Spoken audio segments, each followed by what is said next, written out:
बिल्कुल, तो ट्रेडिंग के मौके भी बढ़िया वाले यहाँ पर मिलने वाले हैं। मयूरेश जोशी जी को भी यहाँ पर जोड़ लेते हैं। मयूरेश जोशी जी बहुत ही शानदार रिसर्च करने के लिए जाने जाते हैं, विलियम ओनील के हैं। मयूरेश जी बताइए, आपको ये सेक्टर कैसा लगता है? मार्केट पर आपका व्यू क्या है? भागने के लिए हम तैयार हैं क्या? और आपको भी वैसाखी की लख लख बधाइयां। मॉर्निंग हेमंत जी, मॉर्निंग हर्षिता जी, मॉर्निंग अजय जी, मॉर्निंग दोनों राजेश जी और morning Veeru. I think Vaisakhi की लख लख बधाइयां आप सबको। और जो आप पॉजिटिविटी आई थिंक हेमंत जी और पूरी टीम आप लाते हैं आई थिंक चैनल पे, आई थिंक दिल खुश हो जाता है। दूसरी चीज आई थिंक जो पीएसयू एनवायरनमेंट की आप बात कर रहे थे, यस अजय जी जैसे बता रहे थे और आप जैसे बता रहे थे, आई थिंक जो डेट फ्री नेचर है, जो डिविडेंड यील्ड नेचर है, जो इनकी ऑर्डर बुक्स है, ये इनको बहुत सब्सटैंशियल एक एडवांटेजेस पोजीशन में रखती है।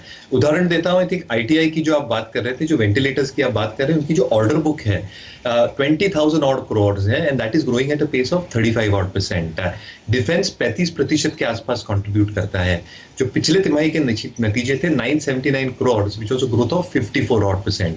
तो एग्जीक्यूशन भी बहुत बढ़िया तरीके से चल रहा है और रिटर्न रेशियोज जो इनके 5-6% थे, जो आई थिंक 2-2.5% पे आए हैं। जैसे एग्जीक्यूशन बढ़ेगा तो बिल्कुल आई थिंक नॉर्मलाइज लेवल पे आएगा। बीएमएल आई थिंक जो सैनिटाइजर वैन्स की आप बात कर रहे थे, apart from that I think जो इन्होंने आर्मर्ड व्हीकल्स दी है, जो एक बुलडोजर इन्होंने दिया है ऑल टेरेन वाला इंडियन आर्मी को, I think these are all positives that can get built in. इनकी मैं ऑर्डर बुक देख रहा था वीकेंड पे, क्योंकि मैं भी आपके ट्वीट्स देख रहा था, मैं भी आपके सारे शोज देख रहा था लास्ट वीक का, और बेहतरीन कॉल थे आई थिंक ये सारे क्षेत्र पे। तो 10,000 करोड़ की ऑर्डर बुक है, रिसीवेबल पोजीशन 1200 करोड़ के आसपास आ चुकी है, और कहीं ना कहीं I think receivable days are coming lower. तो जैसे एग्जीक्यूशन बढ़ेंगे, कैश फ्लोज बढ़ेंगे, मुझे लगता है कैश फ्लो यील्ड और डिविडेंड यील्ड दोनों आई थिंक बढ़िया हो सकती है। तो बिल्कुल आई थिंक जो मोमेंटम प्लेज है, ITI, BML, BL to a certain extent, 50,000 crore की ऑर्डर बुक, ये सारे आई थिंक जायज हैं। दूसरी बात आई थिंक जो आपकी फर्टिलाइजर पेपर स्टॉक्स की पिक किया, आई थिंक आपको सलाम हेमंत जी, थीम गुरु तो आप है ही, उसके साथ एक मैं टैगलाइन जोड़ना चाहता हूं। आई थिंक जो जॉनी वॉकर की टैगलाइन है, carry on theming, johnny Hemant ji. Investment के हिसाब से मुझे लगता है आई थिंक फार्मा और स्पेशलिटी केमिकल्स जो अजय जी बता रहे थे, I think these can be the sectors, क्योंकि आई थिंक जो एक रिटेलिएशन होगा यूएस से चाइना की तरफ, एफडीए प्लांट्स इंडिया और चाइना में मैक्सिमम है, China will feel the Brunt of US retaliatory action.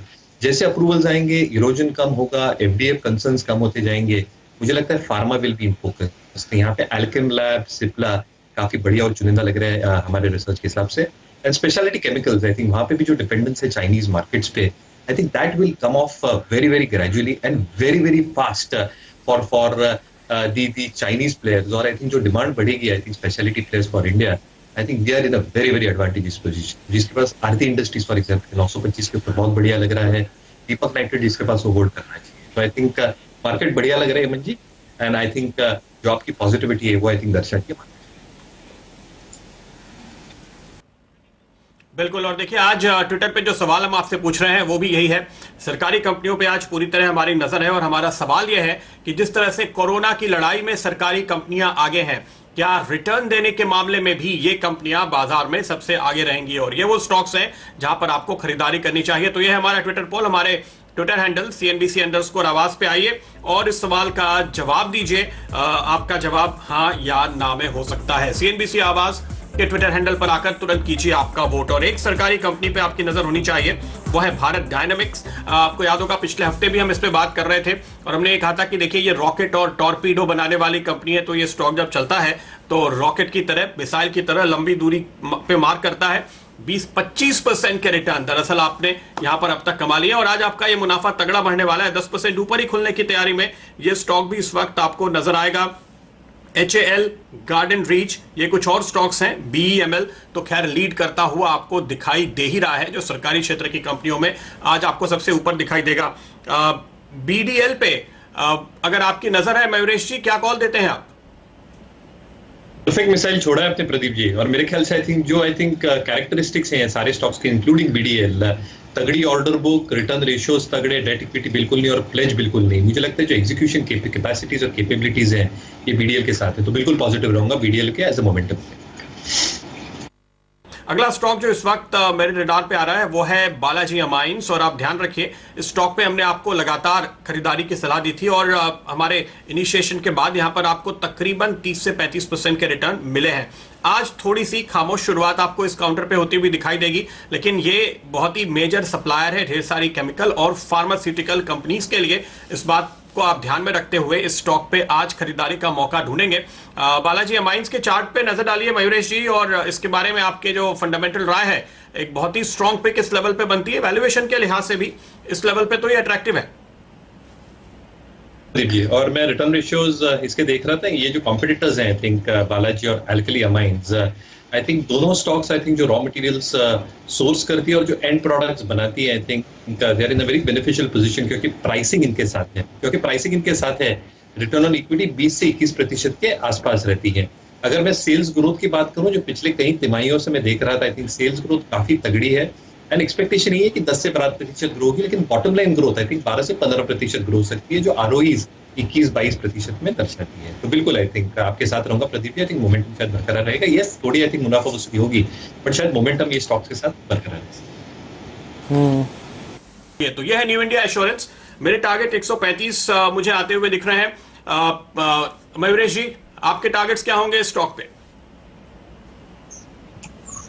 I think जो आपने राइटफुली कहा, आई थिंक जो डिविडेंड यील्ड है 2% के आसपास है, डेट फ्री कंपनी है, जो इसकी बुक वैल्यू है trading at almost 0.65 times to its book, तो बहुत अंडर डिमांडिंग वैल्यूएशन है नहीं। I think stock is also looking very very poised. I think अगर हम अर्निंग्स ग्रोथ देखें, जो आप राइटफुली बात कर रहे थे प्रदीप जी, पिछले 2 तिमाहियों में आई थिंक जबरदस्त टॉप लाइन ग्रोथ और बॉटम लाइन ग्रोथ आई है कंपनी ने।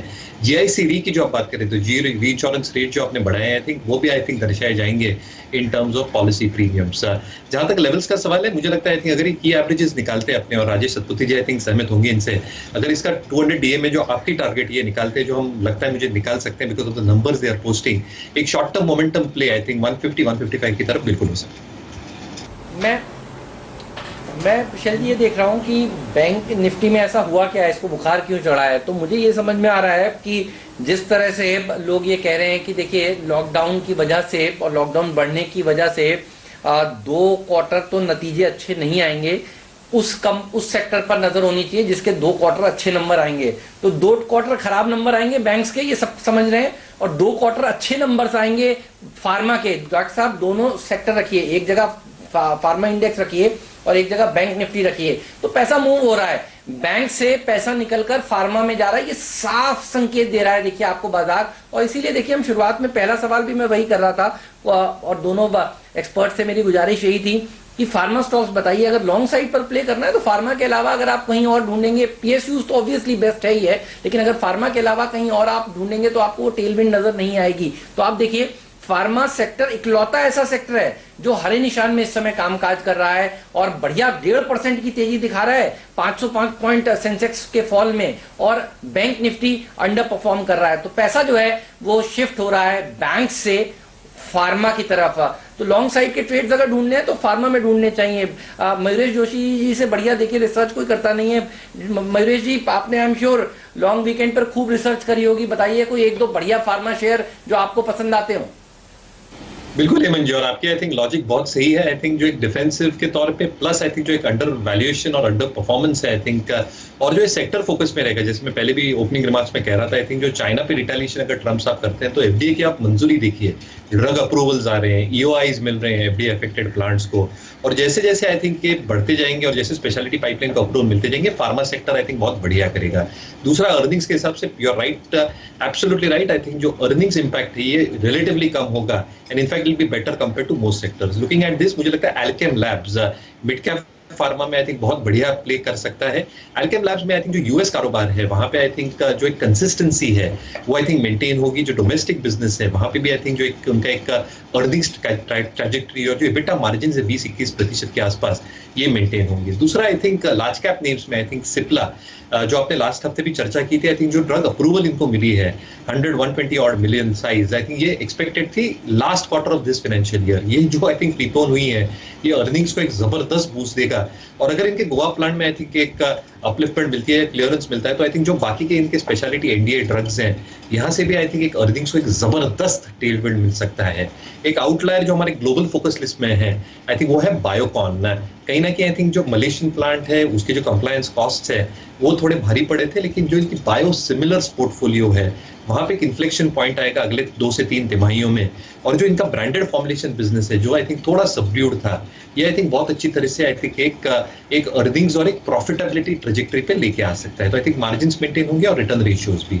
तो शायद pharma is the sector in focus, you are absolutely right. ये सारे स्टॉक्स हमारे हिसाब से शायद अच्छा कर सकते हैं। ये रहा स्टॉक पर, लेकिन आप देखिए मार्केट में जिस तरह से गिरावट है, कुछ थीम्स और हैं जो अंडर परफॉर्म कर रहे हैं। हमने आपसे कहा जुबिलेंट फूड वर्क्स देखिए 6.5% नीचे, इंटरग्लोब दबाव के साथ कामकाज कर रहा है। एक और चीज मयूरेश जी जो समझ में आई है वो ये है कि वर्क फ्रॉम होम के बाद की लाइफ कैसी होगी। तो लोग कहते हैं वर्क फ्रॉम होम लोगों को रास आ रहा है, घर पे बढ़िया खाना तो देखिए मिल ही रहा है और काम भी देखिए हो रहा है। बड़े बड़े कॉर्पोरेट्स ने ट्वीट किया है और वो ये कहते हैं कि देखिए ऐसी दिक्कत नहीं है, घर से काम नहीं हो सकता। तो जो मिथ था कि घर पे काम नहीं होता, देखिए अब वो हो रहा है, ऐसा नहीं है। तो कमर्शियल रियल एस्टेट की मांग घटेगी और कोई इस सेक्टर को शायद नहीं खरीदना चाहेगा। आपका अपना अनुभव भी बताइएगा वर्क फ्रॉम होम का। लेकिन आपको लगता है क्या कमर्शियल रियल एस्टेट के भाव आगे चलकर घटेंगे? डीएलएफ जैसे स्टॉक्स देखिए आज 6% नीचे, 7% नीचे इस समय कारोबार कर रहे हैं इसी थीम के चलते। इस सेक्टर पर आपकी क्या राय है? क्या दिक्कत आएगी? क्योंकि कमर्शियल रियल एस्टेट एक ऐसा सेक्टर था जो खड़ा हुआ था क्योंकि वहां पर रेंटल यील्ड्स आते थे और अब कमर्शियल रियल एस्टेट्स के दाम अब भाव घटते हुए नजर आएंगे। लोग कह रहे हैं कि वापस से रेंटल्स के ऊपर बात कर लेते हैं। मॉल कंपनियां को इस समय देखिए दिक्कत हो रही है। अब इस थीम के ऊपर आपका क्या विचार है और रियल एस्टेट सेक्टर पर भी अपना व्यू दीजिए, बताइए मयूरेश सर।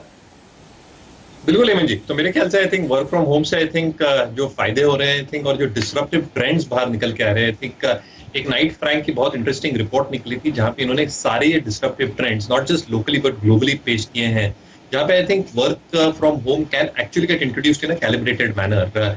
और अगर ये होता है तो आई थिंक जो ऑफिस स्पेस होती है from a commercial standpoint, I think वहां पे आई थिंक यूसेज कम हो सकता है। You are absolutely right. I think मैं थोड़े चैनल चेक्स कर रहा था पिछले हफ्ते and there have been cases of rents being renegotiated। जो भी rents I think सामने आ रहे हैं renegotiation के लिए, I think कंपनी है I think landlords के साथ या lessors के साथ renegotiate कर रही है rents को।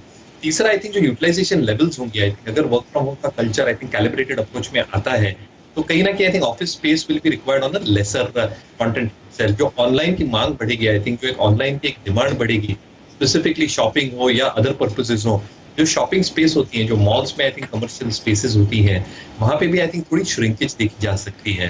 चौथा I think in terms of the market itself, I think जो एन्युटी बेस्ड रेवेन्यू होते हैं I think have been growing at a very very good clip पिछले कुछ तिमाहियों में।